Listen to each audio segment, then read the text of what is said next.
Music is one of the greatest immersive tools in video games. Whether it's used to establish tension, atmosphere, character, or just implant catchy tunes into your brain, a good video game soundtrack can make even the simplest of games stand out, while a bad video game score can utterly ruin the experience.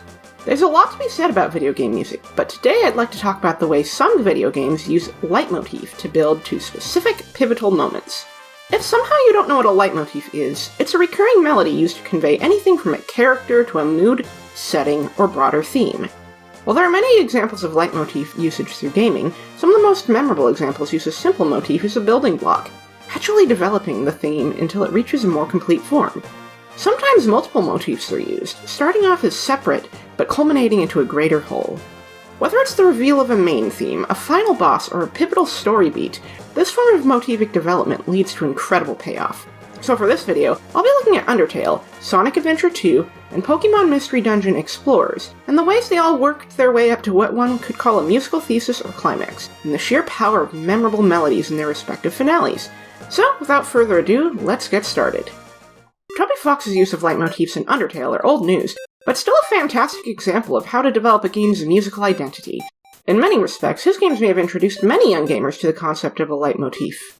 Undertale's opening, Once Upon a Time, lays a foundation for the game's central melodic identity.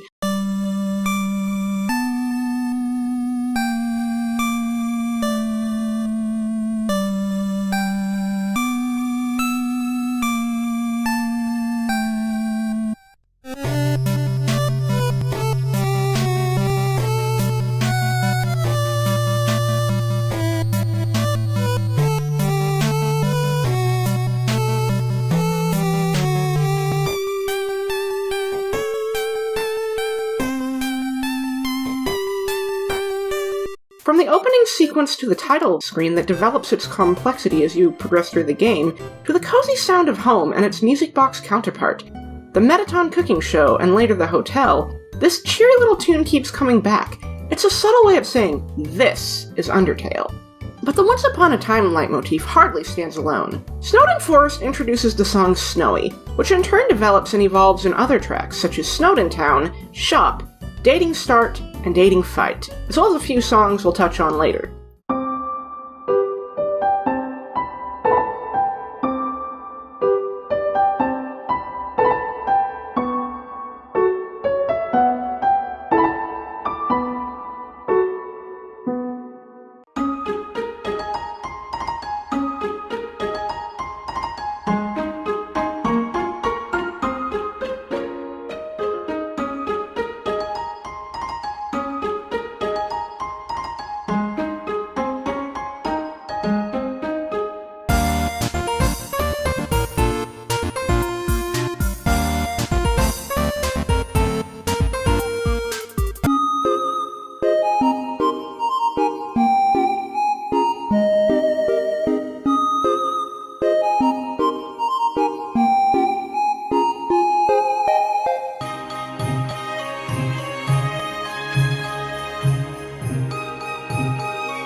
Given this melody's association with friendly and welcoming locations, as well as hangouts and dates, I interpret this melody as indicative of the friendships and connections you make in Undertale.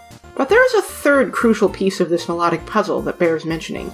A simple nostalgic melody you first hear when you grant an umbrella to a statue.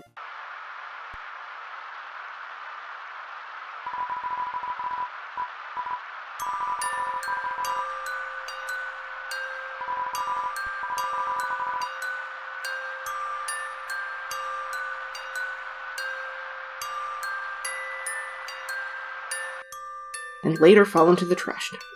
Memory is one of those leitmotifs that doesn't appear in nearly as many tracks as its peers, but nonetheless sticks in your head. Every time you hear it, it evokes a certain emotion, though at first you may not know what its purpose serves in the story and score. Then you reach New Home, and the track titled Undertale plays. As a brief aside, I'd be remiss not to mention the original version of this track for a simple reason. The entire mood and feeling behind the piece is entirely different. Though it still contains similar stylistic elements, such as an acoustic guitar at the start, the presence of piano, and a gradual build-up and brief flute reprieve that uses the B section of Once Upon a Time, this version of the track is far more melancholy. Some might argue that this melancholy feeling still fits the prospect of learning the tragedy behind the royal family, and the rising tension as you approach King Asgore. On the official Undertale Tumblr post, Toby had the following to say: "Before the song Undertale was completed, it went through a completely different iteration. This version sounds a bit more sad, which I think would have been less effective. It wasn't until I heard a certain song that I was inspired to completely change the chords and guitar accompaniment. This new guitar accompaniment then served as the basis for Memory, so we have a lot to thank that inspiring song for." The song is Redline Day from the film Redline, and I'll leave a link in the description for anyone who cares to compare the two. But I believe this really conveys the power that a simple melodic change can bring to a song. The melody of Memory brought a more yearning, hopeful sound, and in turn, Toby restructured Undertale into a nostalgic, heartfelt, and comforting piece that takes the building blocks of the soundtrack thus far to weave genuine emotion into this exposition-heavy segment. As you hear the story of the royal family, you feel the moments of joy when the fallen human became part of their family, and when you proceed downstairs and the song's second movement begins with the sad flute solo, so too does the story shift as we learn of Kara's death and Azriel's desire to grant their final wish. The brilliance of this segment is that the song is timed to match the movements of a first-time player through the map, so if timed just right, the song will end just as the frogget says, "You're going to be free!" Another brilliant and often overlooked aspect of the song is the sneaky foreshadowing of Bergentrucken in the song near the end. Here's a brief comparison.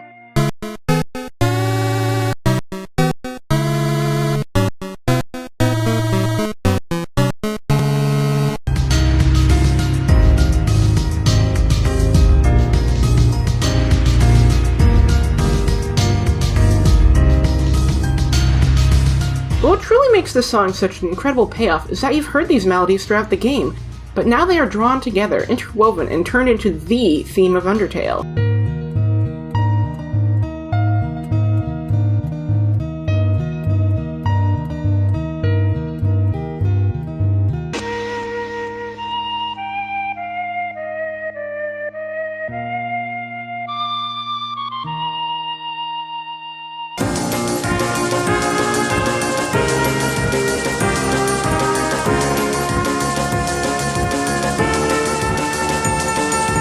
And that's not even the last payoff to these musical building blocks, because the true final boss themes take it even further.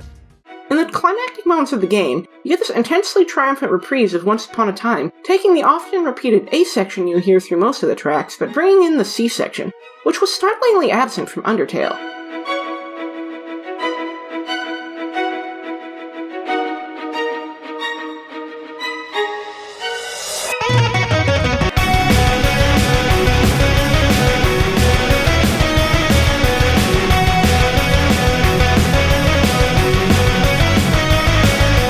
Not only that, but the song also sprinkles in Your Best Friend, Flowey's theme, to emphasize that Azriel and Flowey are one and the same, while ending on the familiar snowy/dating motif, further cementing the importance of the friends you've made along the way.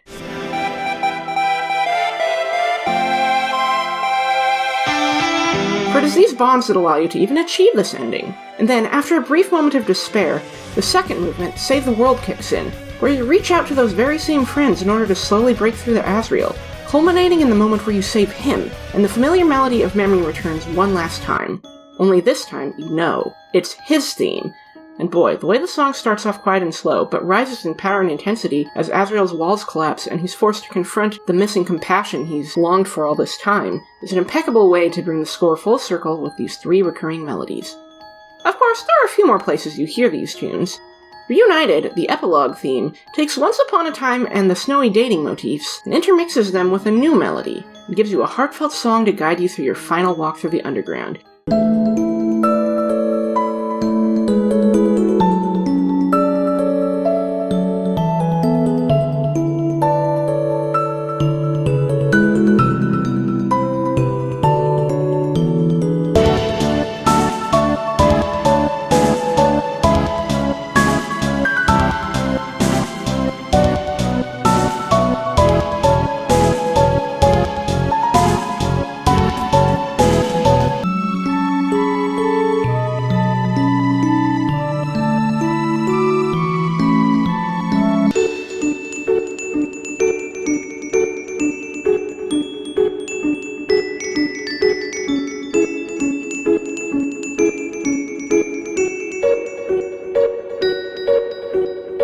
while Last Goodbye serves as a final reprise, taking the B section of Once Upon a Time and giving it the hopes and dreams treatment, before we finally end on Toby himself playing the piano as we bid farewell to this wonderful experience.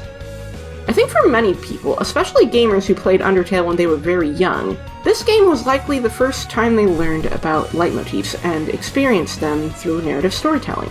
What I think helps is how Undertale's relatively small selection of melodies across its 100 tracks makes it easier to notice when a motif makes its return.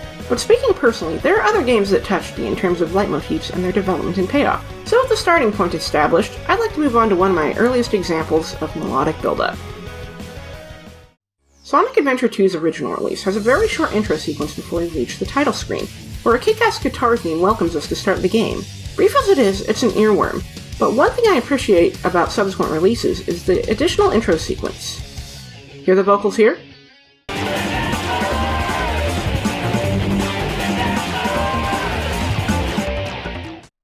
The words live and learn are repeated. At first, I didn't know what to make of them. I just thought it sounded cool, but let's put a pin in that. When you start the game properly, a variation of the title screen menu plays. In fact, there are several different variations of that title motif as you navigate through various menus and game modes. Story Select takes a few moments to kick into that motif, but as soon as you hear it, it's like, whoa, this song sure keeps popping up. Kid me found it interesting, but really wanted to hear more of it, and that's the trick. The game deliberately teases fragments of the main theme, unlike Undertale, which gives you a fairly robust appetizer to the main course. The Stage Select theme also takes a short riff of the song, but a slightly different articulation and vibe. Editing dorked here with a few addendums. It's been brought to my attention that a few songs may contain small musical riffs or references to Live and Learn. These are a lot less obvious than the example in a track I mention a bit later, but I'd be remiss not to bring them up just so you can listen and decide for yourselves. But first, I'd like to also bring up Escape from the City as less of a musical reference and more of a lyrical one. In the second verse we have Danger is lurking around every turn. Trust your feelings, got to live and learn. Considering Live and Learn is the game's main theme, this feels like subconsciously planting these words in the game's opening stage so that when the final boss rolls around, there's a follow-up and payoff, which I think is fairly neat. As for other possible examples, one that was brought to my attention is Prison Lane.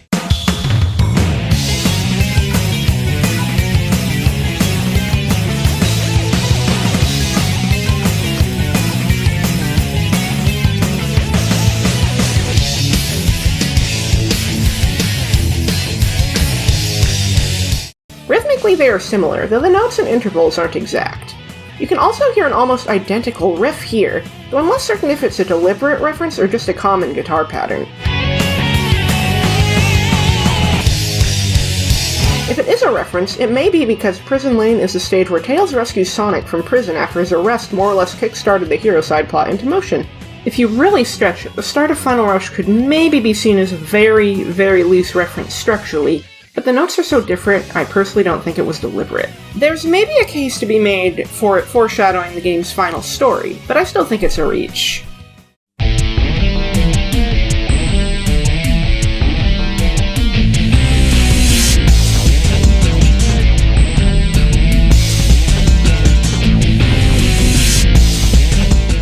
You can kinda hear it at the end of the track, too.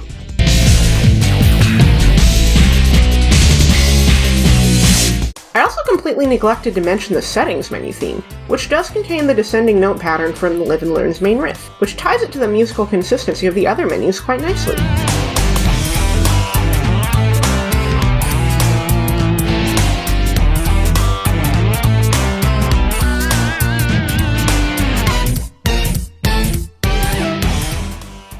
Overall, Live and Learn is fairly sparse for a while, though when you hit the Canon's Core stages, you can hear bits of it. For instance, Canon's Core Stage 1 contains that descending riff. The second Canon's Core stage also contains an altered version of Live and Learn at the beginning.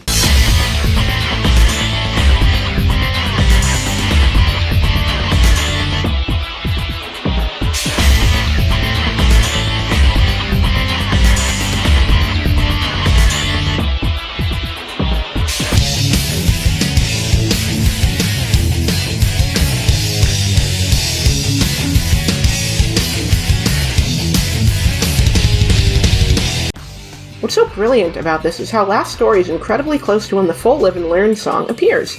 so for its riff to feature so prominently in the stage theme adds to the anticipation in Buildup. Canon's Core Stage 3 continues this by taking both the previous iterations of the stage theme and blending them into a fast-paced, triumphant medley. The faster tempo also makes the use of the Live and Learn riff much more pronounced.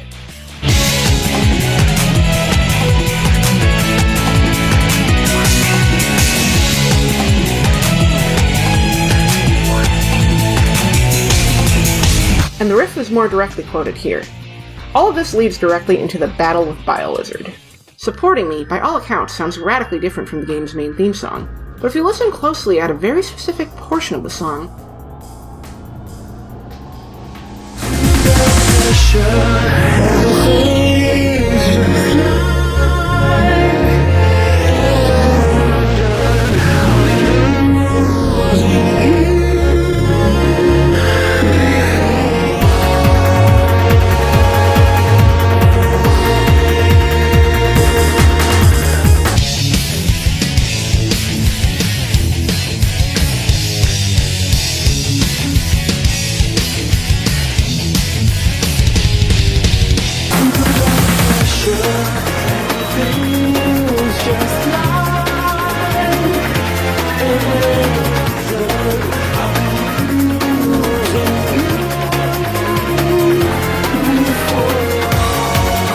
it's sneaky. In fact, I didn't even realize it was there until my friend AudioSpawn brought it to my attention several years back. But it's such a clever way of not only calling back to the theme, but foreshadowing its full appearance in the final battle. But we get one more track leading up to this moment with the Super Transformation theme, which combines the short menu themes into one track.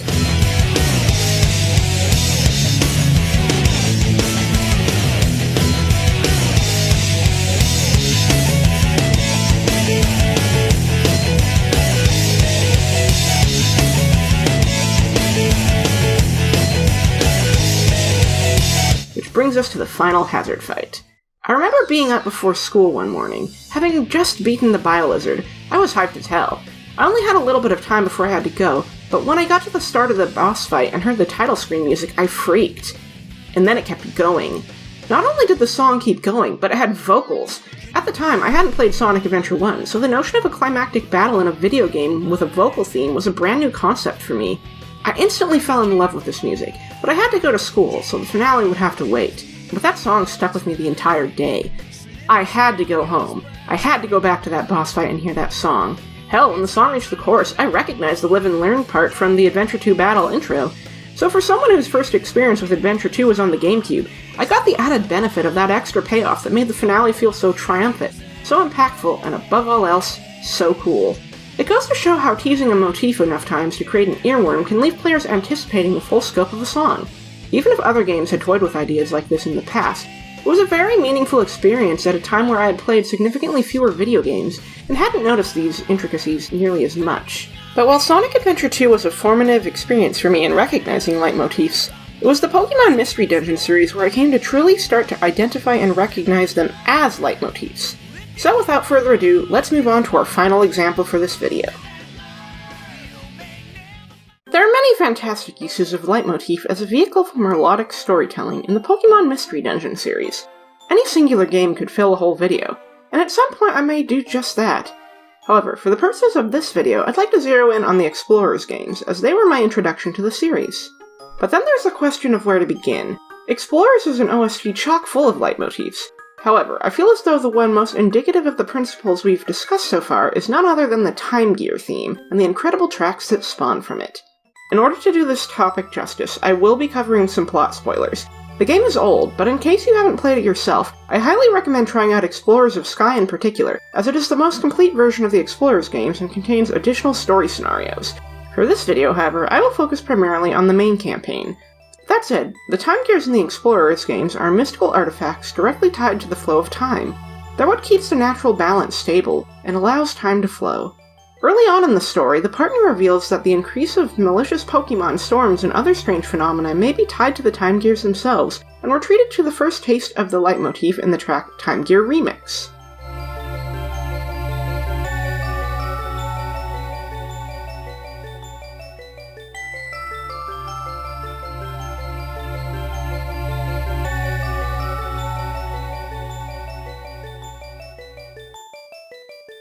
This song immediately draws the listener in with its twinkling arpeggios, sustained string chords, and simple, reverberating motif.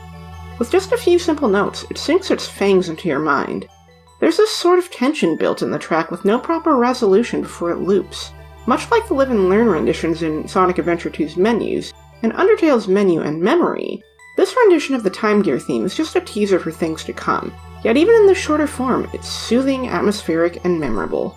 Its first appearance is made all the more memorable with the teasers at each of the Time Gears throughout the world, with beautiful pixel artwork to evoke the world's natural splendor, while we get glimpses of a shadowy figure dashing through the stormy night. This ultimately culminates in the stranger reaching one of the Time Gears, and in a crackle of lightning we get our first look at the mysterious Grovyle before he steals his first Time Gear. Grovyle is a deeply enigmatic figure. At this point in the story, we don't yet know what his motives are. To that end, the mysterious nature of the theme accentuates this narrative beat, drawing players further into the story. It's at this point that the Explorers games start to hint at the grander adventure and stakes. Every time you hear this tune, you'll know that you'll learn something new. Between the day-to-day grind of rescue missions and catching outlaws, this music draws anticipation. Whether it's Chatot revealing the first Time Gear's theft, or Dusk Noir discussing the nature of a paralyzed planet, this song becomes the de facto theme for pivotal plot moments, mystery, and reflection. Little sprinklings here and there eventually build to the full reveal of the Time Gear theme, when, during an expedition to Fogbound Lake, the hero and partner earn the trust of the mythical Pokemon Uxie and get to witness the lake's splendor up close. Unlike the remix rendition, this version of the song carries more momentum. The arpeggios in the backing are more forceful, sharper. There's a gradual crescendo, starting quiet and then gaining intensity, ebbing and flowing, not unlike waves or a current. However, while Remix was short and unresolved, the full Time Gears theme introduces a B section with a powerful melodic hook that will carry over into several climactic tracks later in the story, as well as sentimental moments.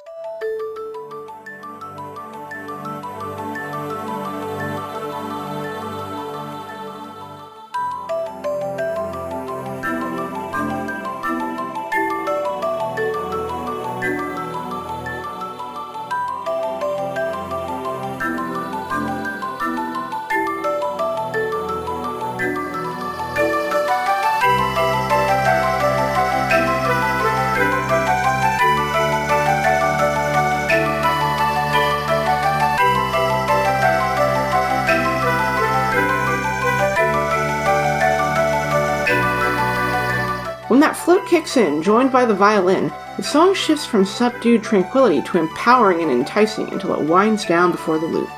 It's only fitting that a fuller arrangement plays here, as the payoff to the anticipated expedition.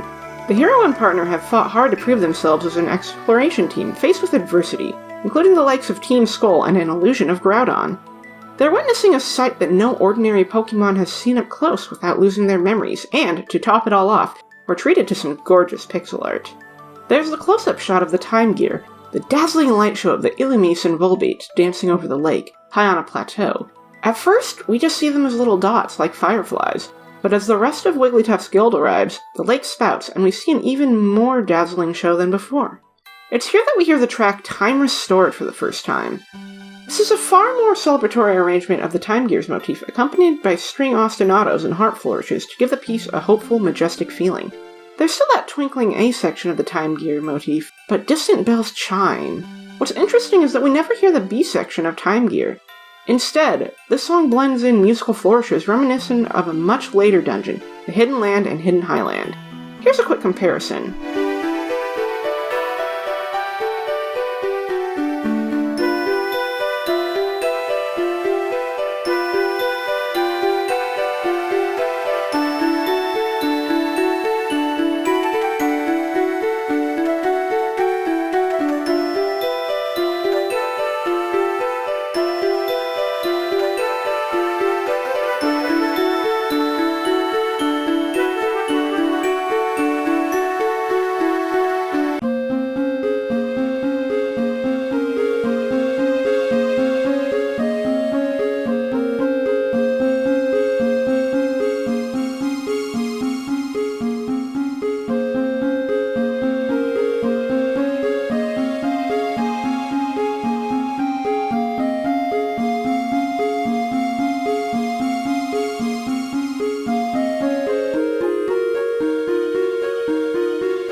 is an interesting choice, as the Hidden Land is the penultimate dungeon of the game, which in turn leads to the Temporal Tower.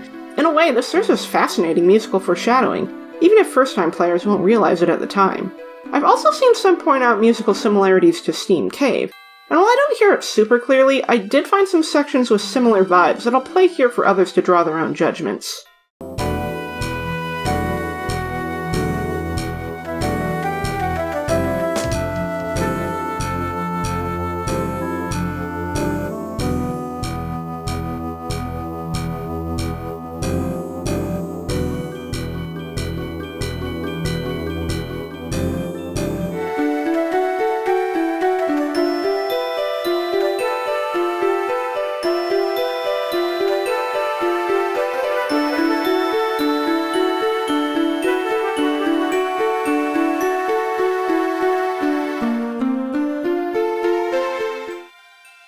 At least, with Steam Cave leading up to this moment, it makes sense that there be little flourishes alongside this song's connection to the Time Gear. For now, Time Gear Remix serves as the primary recurring theme, repeating again and again during pivotal moments, such as the hero and partner contemplating the truth of their situation after a mid-game plot twist sends them into the future. Lacking the bombast of its other iteration, it serves these quiet, contemplative moments well. As a brief aside, I'd like to mention the track Planet's Paralysis as an odd case. Its leading leitmotif is not the Time Gear motif that we're focusing on today, but another recurring leitmotif I'd like to discuss in a more dedicated Mystery Dungeon video. However, if you listen closely, the rhythm of the timpanis is not unlike the A section of Time Gear.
While I'm not sure if this is intentional, it would make for an interesting, subtle connection in this game's darkest hour, and when the organ comes in, it bears a strong resemblance to parts of Temporal Tower, a later dungeon theme.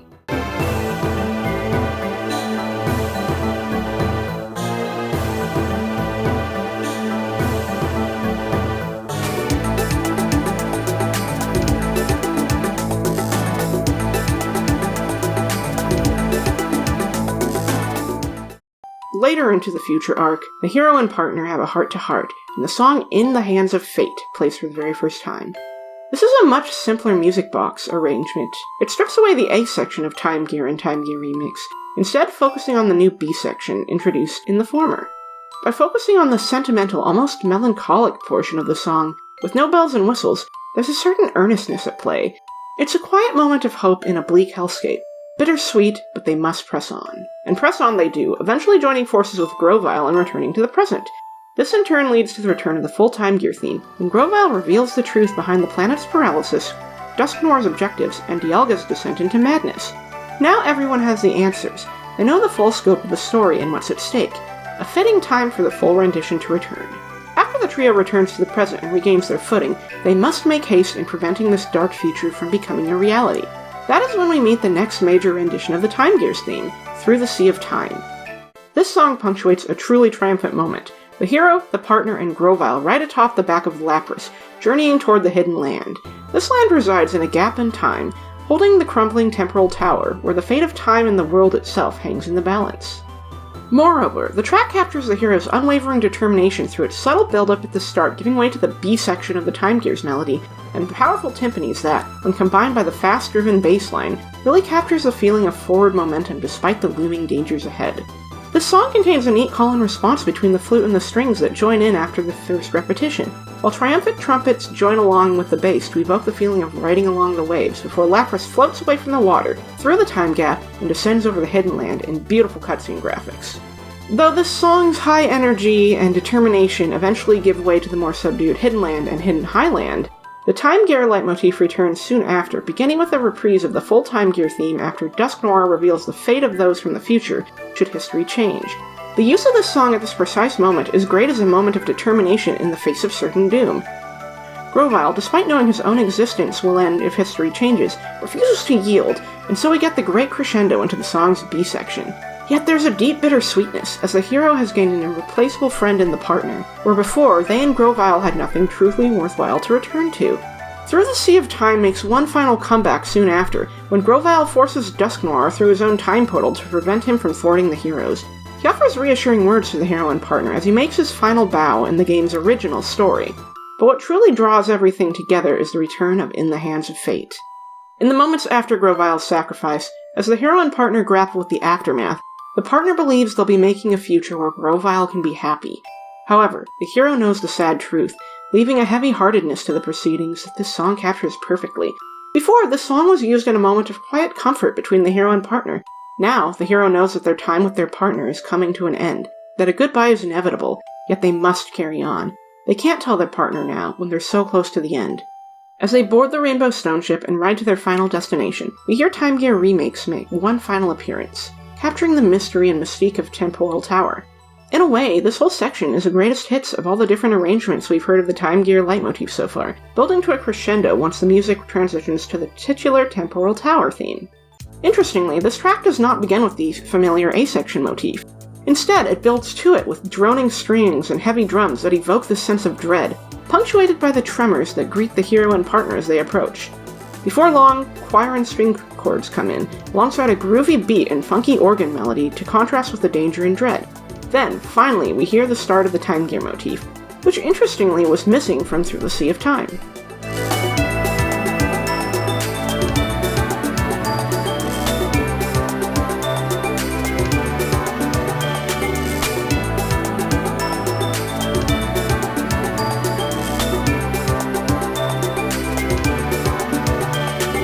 There's a brief pause where the organ melody comes back in before we brought back to the triumph of the Time Gear melody's B section, then back to the A section. This song becomes the culmination of the melody up to this point, while bringing in the feeling of foreign dangers. The party must survive winding floors filled with powerful Pokemon and treacherous traps, but so long as they stay determined, there is hope for them yet.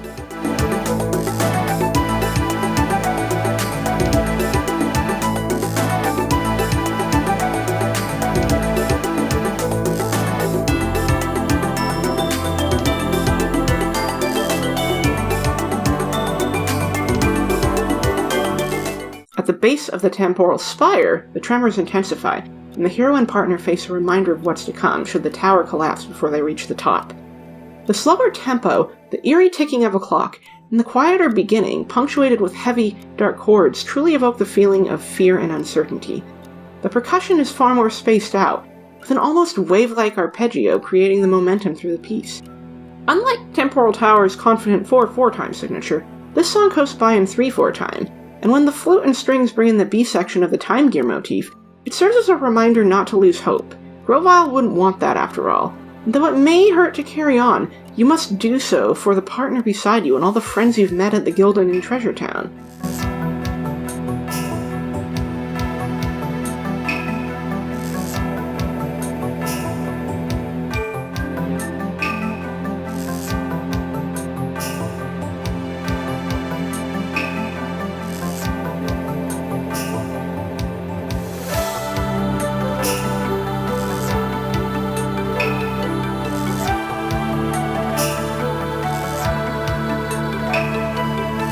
Interestingly, the B section of Time Gear here is a bit more fragmented and melancholic, which fits the somberness of the situation. At the end of the dungeon, the hero and partner reach the temporal pinnacle, though its musical namesake doesn't begin right away, in favor of a slow buildup of atmospheric ambience like ticking clocks. The sky burns red, disaster is imminent, but when the hero and partner see where they must place the Time Gears, we hear this short little theme.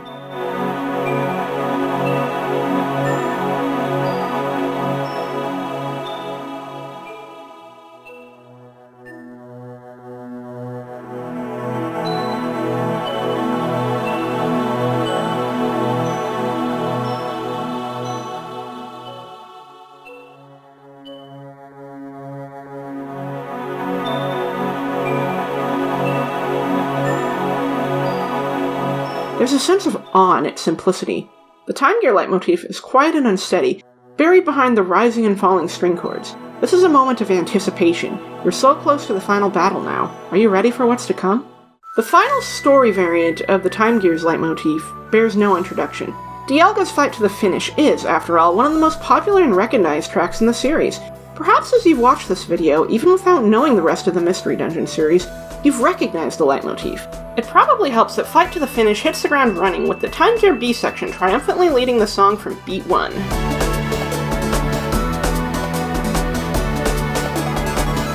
The A section almost dances around the B section's melody, an intermingling of heroic determination and the battle over time itself. That A section continues to carry through the song with sharp staccato notes. The song introduces entirely new melodies, including a chorus melody on flute that is bright and hopeful. In fact, for a final boss theme, Fight to the Finish is overall very upbeat, serving as a reminder that if you can persevere through this battle against the Keeper of Time, there will be a new and better tomorrow. But Fight to the Finish only hits as hard as it does because it builds upon the foundation of the Time Gear motif and all the variations leading up to this point. Through its use of this familiar melody, it serves as a capstone to the journey. Look at how far you've come. You've started off as just an explorer with your friend, finding lost items and Pokemon, but now you're heroes battling for the sake of the world in what could very well be your final moments.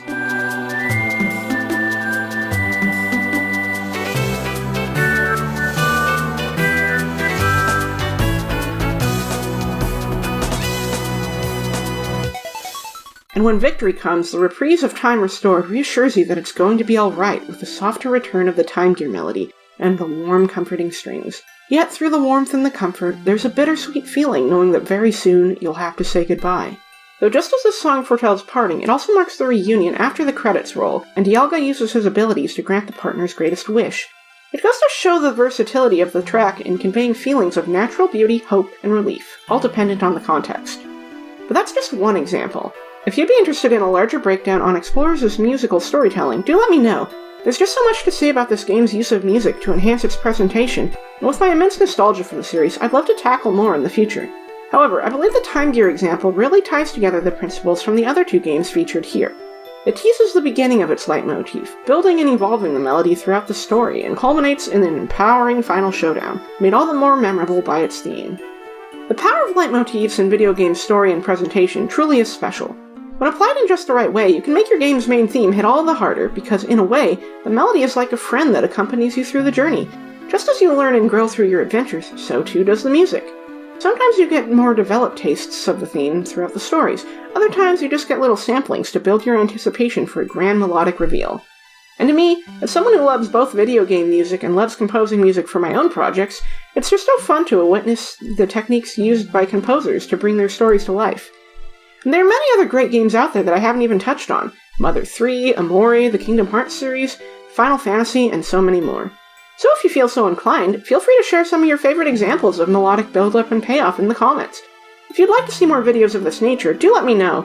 I'm always trying to find ways to branch out on my channel and try new things, but as always, experimental videos like this live and die on the algorithm based on support, so if you don't mind leaving a like and sharing around, I'd greatly appreciate it. Additionally, I just started a streaming channel where I'm uploading past stream VODs for archival purposes. You can find it linked in the description and in the end card. I'm currently uploading my old Delta Traveler playthrough from 2022, and then I'll be moving on to Paper Mario 64 and Persona 3 Reload.